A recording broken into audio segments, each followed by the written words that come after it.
सुना पुत्र, आज से तुम्हारा नाम होगा बलराम। बलराम बलराम।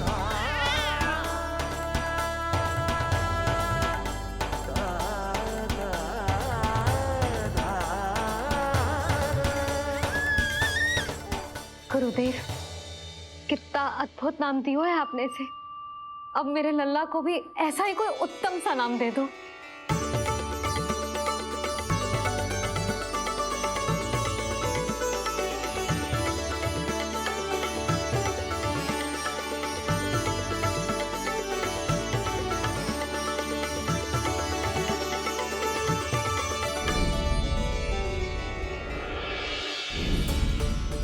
ये कठिन दायित्व आपने ही मुझे सौंपा है प्रभु, इसे निभाने की क्षमता भी आप ही दीजिए।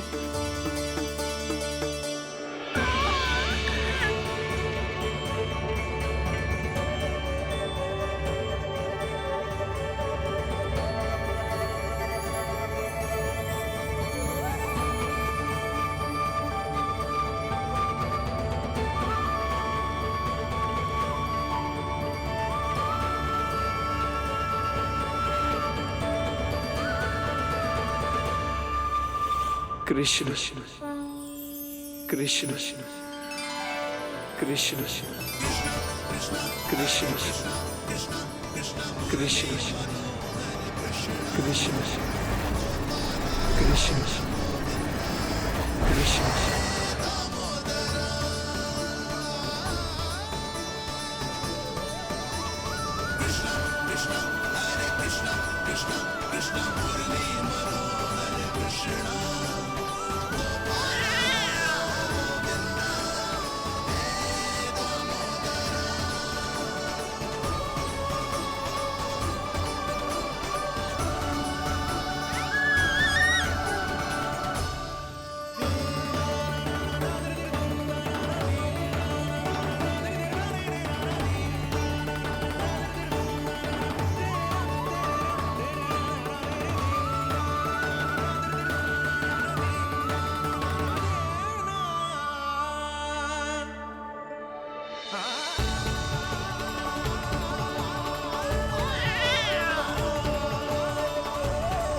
कृष्ण कोई साधारण शब्द नहीं है,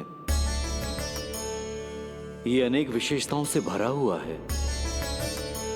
क बना है कमलकांत से, अर्थात वो जो श्रीपति विष्णु जैसा हो।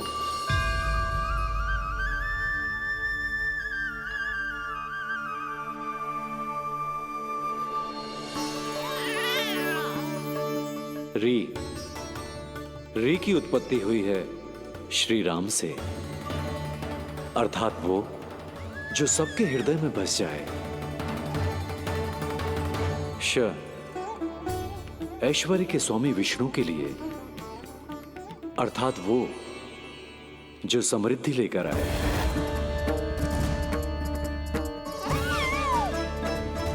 और ना है नरसिंह के लिए, अर्थात वो जो रक्षा करे। और अंत में आकार की मात्रा सूचक है अग्निदेव का, अर्थात वो जो स्वयं तप कर सबको पवित्र कर दे।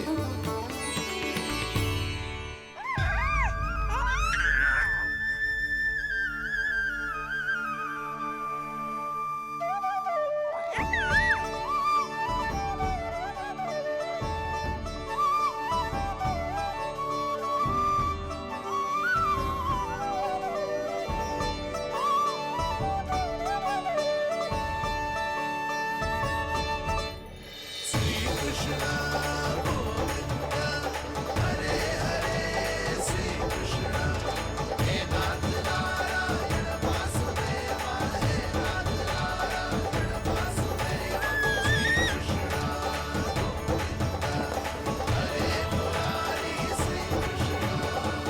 आज से तुम्हें सारा संसार जिस नाम से पहचानेगा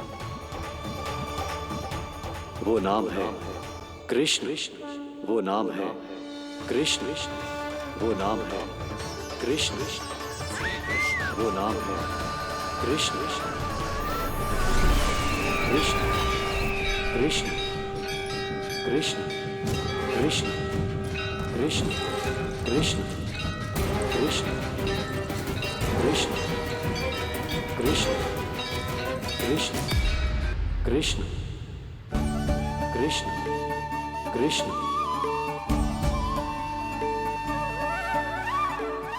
यशोमती मैया के नंद लाला, यशोमती मैया के नंद लाला।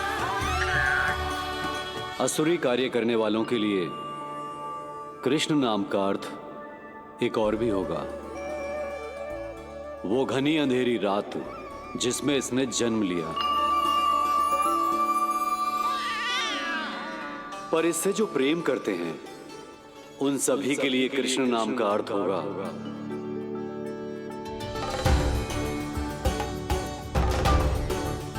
अतुलनीय सुंदरता और अथाह प्रेम।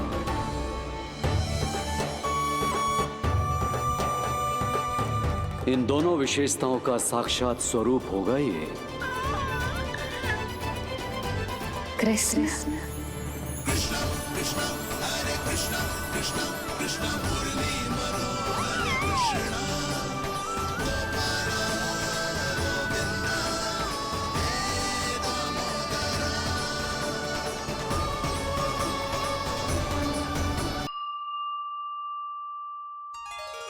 कृष्ण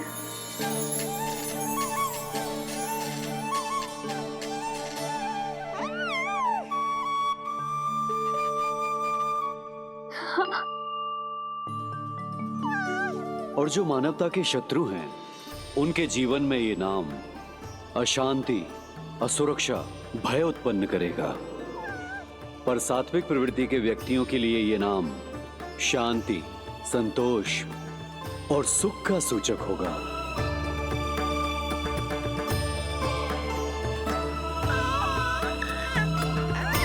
कृष्ण कृष्ण कृष्ण। कहां से आ रही है ये ध्वनियां? कृष्ण कहां से आ रही है ये ध्वनियां? कृष्ण कृष्ण स्वामी महाराज,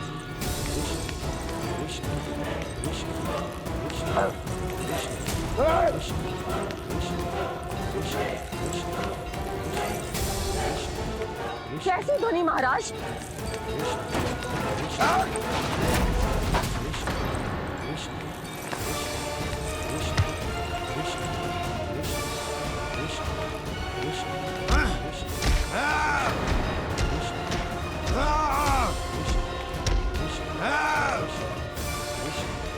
स्वामी कृष्ण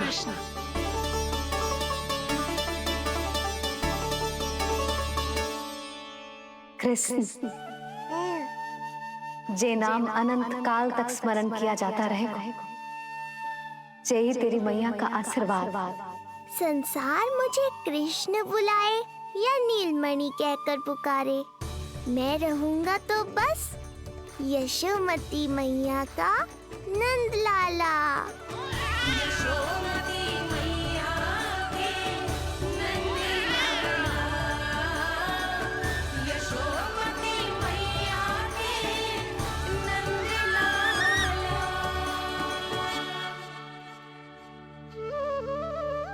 गुरुदेव, आपने मेरे लल्ला को इतना प्यारा नाम दिया है, उसके लिए आपका बहुत बहुत धन्यवाद। एक बार गोपियों को पता चलेगा तो देखना कैसे रटने लगेंगी मेरे लल्ला का नाम। इससे पहले कि आप सब बाहर जाकर किसी और को बताएं, एक कर्मकांड शेष है। नामकरण के बाद पिता को आशीर्वाद के रूप में कुछ न कुछ उपहार बालक को अवश्य देना चाहिए।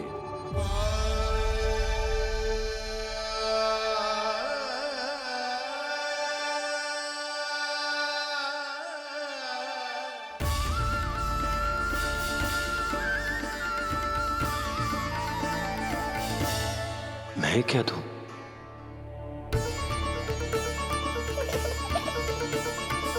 वासुदेव मेरे शिष्य हैं और उनकी अनुपस्थिति में ये दायित्व मैं निभाऊंगा।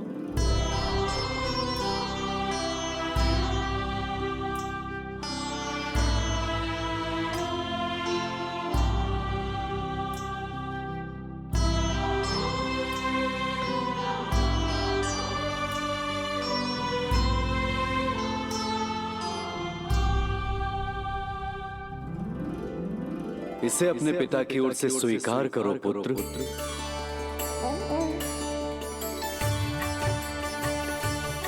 कल्याण हो।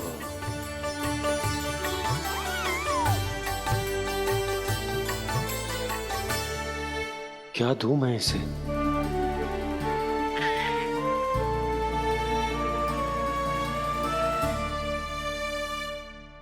आप सोच क्या रहे हो?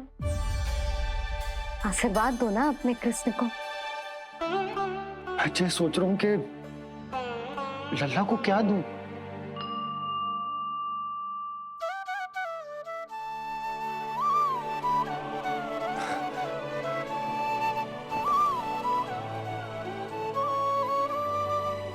लल्ला,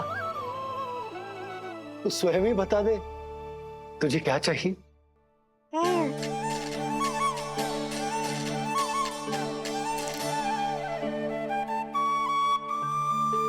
देखो जी, लल्ला ने ही आपकी उलझन समाप्त कर दी।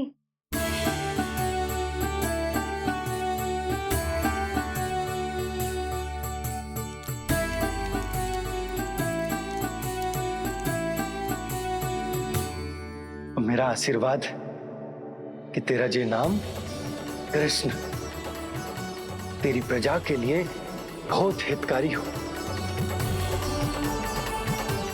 गुरुवर, आप भी इसे आशीर्वाद दें। जिनके आशीर्वाद से ये पूरा संसार संचालित होता है, उन्हें मैं क्या आशीर्वाद दूं?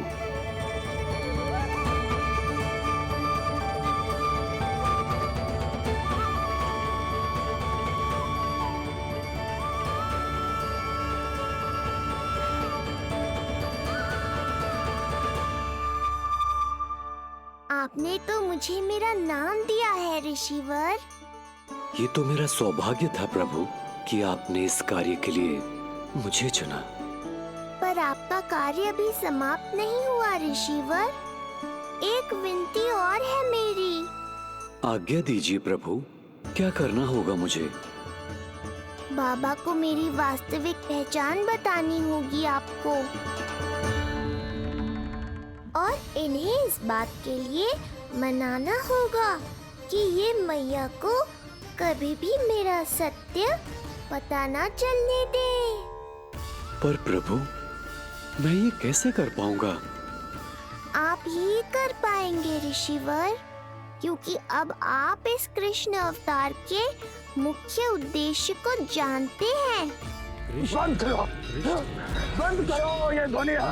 कौन सी ध्वनिया? ये ध्वनिया बंद करो, बंद करो। क्या सुनाई दे रहा है आप? ये शब्द जो मेरे कानों में गूंज रहा है। भरत, भरत समझिए।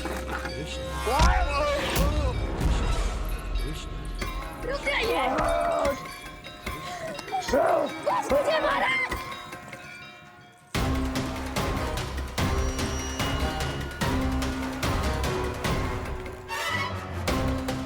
आप भूल रहे हैं कि आप मथुरा नरेश है, कंस है आप।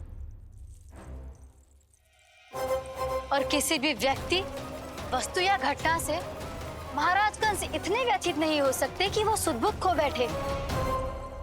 स्वयं को संभालिए महाराज। बंद हो गई, बंद हो गई, बंद हो गया वो स्वर, बंद हो गई वो ध्वनिया। काफी। यूं मत सोचना कि मैं तुम्हें सुन नहीं रहा था। तुम सत्य कह रही हो। मैं कंस हूं। किसी भी व्यक्ति, वस्तु या घटना से व्यथित नहीं हो सकता। दुर्जन, जी महाराज, इस सिंहासन को पुनः स्थापित करो। यदि कोई भी योग्य इसे स्वयं सिद्ध करने नहीं आता तो मुझे पता है मुझे क्या करना है, कैसे उस दुष्ट बालक का संहार करना है। मैं भली भांति जानता हूं। ये दायित्व आपको ही निभाना होगा ऋषिवर। इससे 2 लाभ होंगे। एक तो मेरे बाबा कंस के कारण होने वाली चिंता से मुक्त हो जाएंगे और आवश्यकता पड़ने पर मेरी पहचान को मैया से सुरक्षित रखने में सहायता भी करेंगे।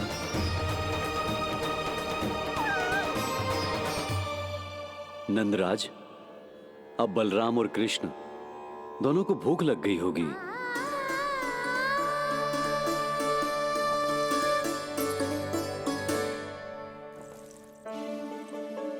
प्रणाम गुरुदेव। प्रणाम गुरुदेव।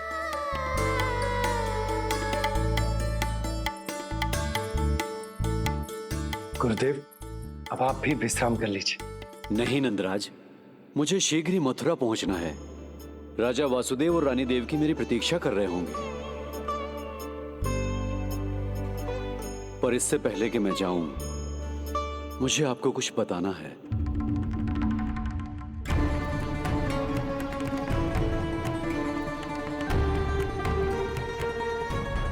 गुरुदेव, आपके ललाट पर बल पड़ गए। सब कुछ ठीक तो है ना? कहीं आप मुझे कंस के बारे में तो ना बताना चाहते? गुरुदेव, मैं जानता हूं कि कंस नवजात शिशुओं की हत्या करवा रहा है।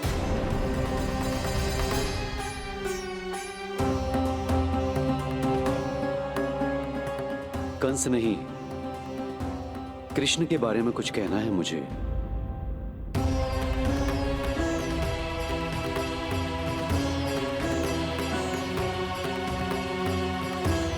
बताइए गुरुवर। मैं एक ऐसा सत्य बताने जा रहा हूं नंदराज, जो है तो वरदान, पर उसे स्वीकारना आपके लिए बहुत कठिन होगा। गुरुदेव, आप जो कह रहे हैं वो मैं समझ ना पा रहा हूं। बताइए ना।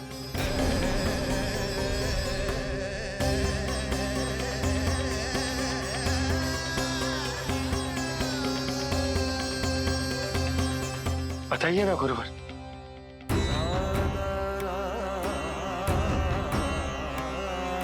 सत्य यह है नंदराज, कृष्ण राजा वासुदेव के पुत्र हैं। कृष्ण राजा वासुदेव के पुत्र हैं। कृष्ण राजा वासुदेव के पुत्र हैं।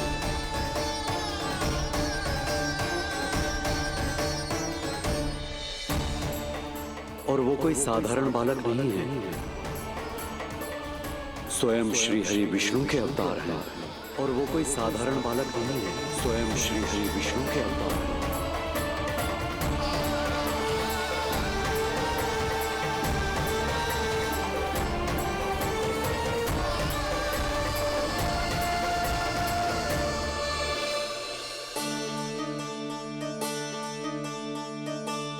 अशु विचित्र लग रहा है। कौन हो तुम? मैं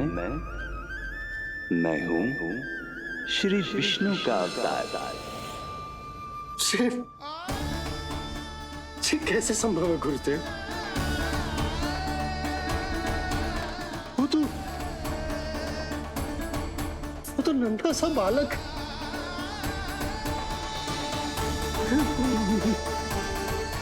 वो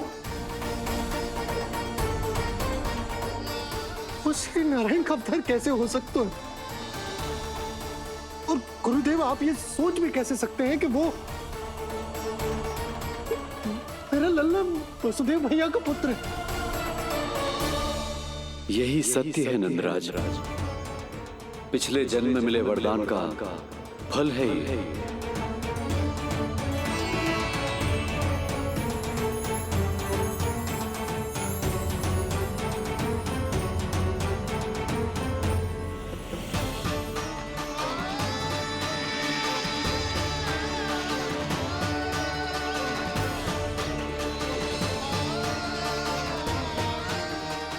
मैं आपकी संतान के रूप में अवश्य आऊंगा, किंतु उसके लिए आपको मेरे अगले अवतार के बाद एक और अवतार की प्रतीक्षा करनी होगी,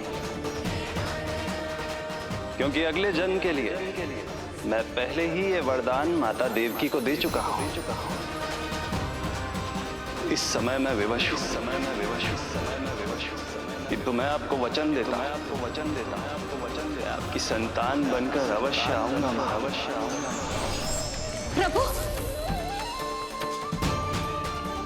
श्रीहरि को अपने सामने देखकर मेरी व्याकुलता का बांध टूट गया है। 2 जन्म बहुत बड़ा समय होता है स्वामी। अपने पुत्र के रूप में हरि को गोद में खिलाने के लिए अब मैं और 2 जन्मों तक प्रतीक्षा नहीं कर सकती। धरा!